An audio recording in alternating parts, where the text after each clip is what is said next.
திமுகவையும் கலைஞரையும் அழித்தே தீர வேண்டும் என்றிருந்த பாஜக தலைவர்களை வைத்தே கலைஞர் நாணயத்தையும் கலைஞரின் புகழையும் பாடச் செய்திருக்கிறார் ஸ்டாலின்.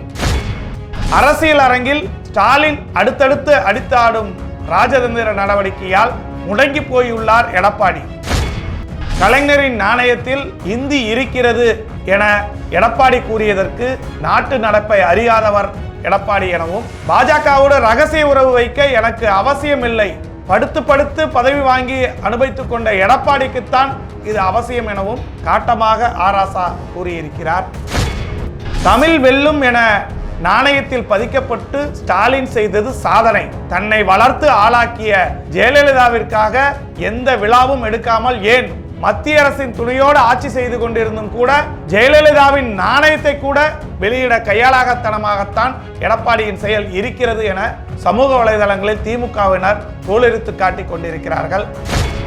கலைஞர் நாணய விழாவை வைத்து எடப்பாடி அரசியல் செய்ய நினைத்தது அவருக்கே பேக்ஃபயர் ஆகி இருக்கிறது. இது குறித்து இன்று திமுகவின் கலைஞர் நாணய அரசியல் ராஜதந்திரமும் எடப்பாடியின் சர்ச்சையான கேள்விகளும் சவுக்கடி கொடுத்த ஸ்டாலினும் என்னும் தலைப்பில் இன்றைய கிங் வாய்ஸில் விரிவாக பார்க்கலாம். Jayachandran gold and diamonds now at பள்ளிக்கட்னை.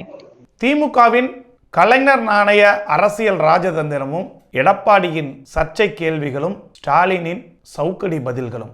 கடந்த 2 நாளாக எதிரும் புதிருமாக இருந்த திமுகவும் பாஜகவும் கை குலுக்குகிறார்கள். கலைஞரின் சமாதிக்கு சென்று மாலை மரியாதை செலுத்துகிறார்கள். பாஜகவினர் ஒன்றோடு ஒன்று கூடி குழாவுகிறார்கள். 2 நாட்களுக்கு முன்பு ஆளுநர் மாளிகையில் தேநீர் விருந்திலாகட்டும், நேற்று கலைஞர் நாணய வெளியீட்டிலாகட்டும், பாஜகவும் திமுகவும் நெருங்குகிறது என்று அதிமுகவும், மத்திய அரசின் நிகழ்ச்சிக்கு மாநில அரசு பங்கேற்கிறது என்று திமுகவும் குரல் எழுப்பிக் கொண்டிருக்கிறது. இந்த வகையில் எடப்பாடி பழனிசாமி கடும் எதிர்ப்பை பதிவு செய்திருக்கிறார். அதே எடப்பாடி தான் ஜெயலலிதாவுக்காக பொங்காத எடப்பாடி இப்பொழுது கருணாநிதிக்காக கொதிப்பது ஏன் என அரசியல் வல்லுநர்களும் திமுகவினரும், ஏன் அதிமுகவின் தொண்டர்களுமே கேள்விக்கணைகளை எழுப்புகிறார்கள். கலைஞர் கருணாநிதியின் 100ஆண்டு நினைவு நாணய வெளியீட்டு விழா சீரும் சிறப்புமாக நேற்று நடைபெற்றது.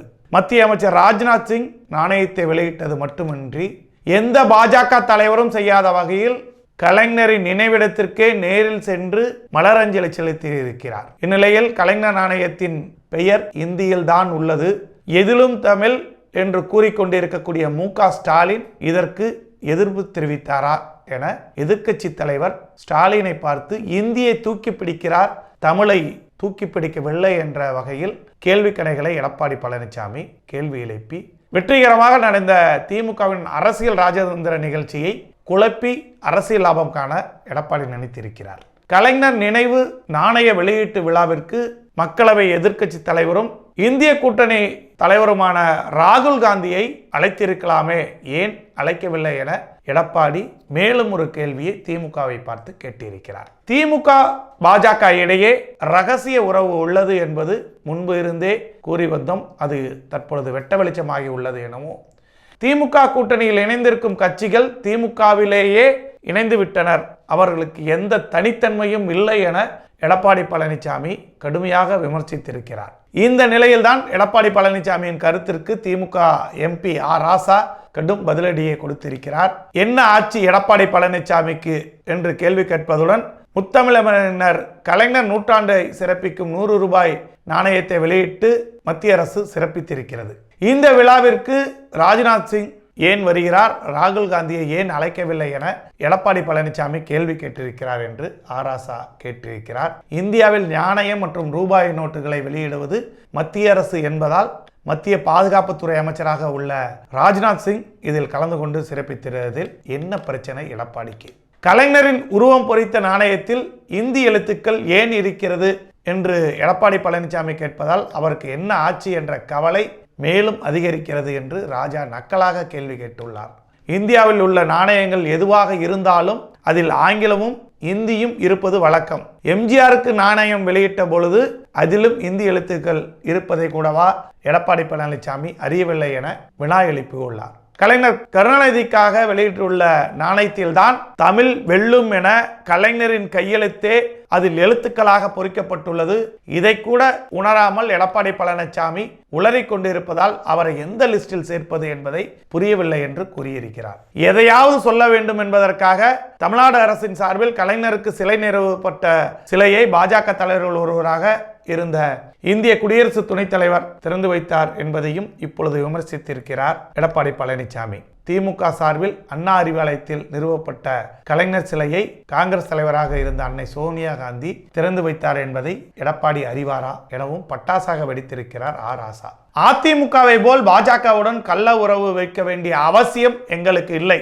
பாஜகவை எப்படியாவது தமிழ்நாட்டில் வளர செய்ய வேண்டும் என சொந்த கட்சியான அதிமுகவை அழித்துக் கொண்டிருக்கிறார் என்று அவரது கட்சி தொண்டர்களே குறை கூறி குமுறி கொண்டிருக்க நிலையை மறைப்பதற்கு திமுக மீது பழிபோட்டு திசை திருப்பி கொண்டிருக்கிறார் எடப்பாடி பழனிசாமி. நாடகத்தை மக்கள் நம்ப மாட்டார்கள் எனவும் ராசா கடுமையாக விமர்சித்திருக்கிறார். திராவிட மாடல் அரசு செய்துள்ள சாதனைகளையும் திட்டங்களையும் நிறைவேற்றியிருப்பதால் பொறுத்து கொள்ள முடியாமல் காந்தாரி போல் கதறுகிறார் எடப்பாடி பழனிசாமி. பதற்றத்தில் அவர் பேசுவது போல்லாம் பிதற்றலாகவே உள்ளது என ராசா கூறியிருக்கிறார். இன்று எடப்பாடி பழனிசாமிக்கு முதல்வர் ஸ்டாலினும் கடும் பதிலடியை கொடுத்திருக்கிறார். அது இல்லாமல் எடப்பாடிக்கு அரசியல் வாழ்க்கையை கொடுத்த ஜெயலலிதாவுக்கான நாணயத்தை வெளியிட எடப்பாடி ஏன் குரல் கொடுக்கவில்லை? 4 ஆண்டு காலம் ஆட்சி கட்டிலில் இருந்தும் ஏன் ஜெயலலிதாவுக்காக நாணயம் வெளியிட முடியவில்லை? திறனற்ற எடப்பாடி தான் இவர் என்ன திமுகவினர் குறை கூறுகிறார்கள். அதை விட்டு இப்பொழுது கலைஞர் மீது எடப்பாடி பாய்வதற்கு அரசியல் வன்மமே காரணம் எனவும் கூறப்படுகிறது. அதுவும் தமிழக முதல்வர் ஸ்டாலின் தமிழக எதிர்க்கட்சி தலைவரான எடப்பாடிக்கு கடும் கண்டனத்தை பதிவு செய்திருக்கிறார். அதில் குறிப்பாக கலைஞர் கருணாநிதியின் நாணயத்தில் இந்தியோடு இணைந்து தமிழ் வெல்லும் என கலைஞரின் கையெழுத்திட்டு இருக்கிறது. தமிழ் வெல்லும் என வெளியான முதல் நாணயம் இதுதான் திமுகவின் சாதனை.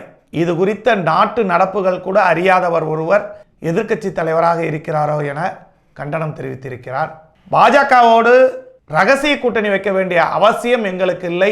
முட்டி போட்டு பதவியை வாங்கிய எடப்பாடிக்கு இதெல்லாம் தெரியாது எனெல்லாம் காட்டமாக ஸ்டாலின் விமர்சித்திருக்கிறார். இந்த கலைஞர் நாணய வெளியீட்டு விழா மிக சிறப்பாக நடைபெற்றிருக்கிறது. அதுவும் அரசியலின் எதிரெதிர் துருவங்களான திமுகவும் பாஜகவும் இணைந்து மத்திய அரசு எது செய்தாலும் எதிர்த்து கொண்டே இருக்கக்கூடிய ஸ்டாலின் மத்திய அரசை பணிய வைத்து கலைஞரின் நாணயத்தை வெளியிட்டு இருக்கிறார். ஆனால் மத்திய அரசோடு இணக்கமாகவே இருந்து கடந்த 4 ஆண்டுகளை ஓட்டிக்கொண்டிருந்த எடப்பாடி பழனிசாமி அம்மையார் ஜெயலலிதாவின் நாணயத்தை வெளியிடாத கையாளாகத்தனத்தை இன்று திமுக சமூக வலைதளங்களில் எடுத்துரைக்கிறது. அதிமுகவின் தொண்டர்களுமே எடப்பாடியை பார்த்து இழிவாகத்தான் இன்று பார்க்கிறார்கள். ஒரு நல்ல நிகழ்ச்சியை கண்டனம் தெரிவித்ததன் விளைவு எடப்பாடியின் கையாளாகத்தனத்தை தோலுரித்து காட்டியிருக்கிறது. இனி வரும் காலங்களாவது இதுபோன்று அரசியல் நாகரிகமற்ற செயல்களை தவிர்ப்பது அனைத்து அரசியல் கட்சிகளுக்கும் உகந்தது ஒன்றாக இருக்கும். தமிழ்நாட்டில் மாற்று அரசியல் என்பது இனியாவது மலருமா என்பதை பொறுத்திருந்து பார்க்கலாம். இது போன்ற அரசியல் அப்டேட்டுகளை உடனுக்குடன் காண நமது கிங் 360யோடு இணைந்திருங்கள். Jayachandran Gold and Diamonds, now at Palikatnai.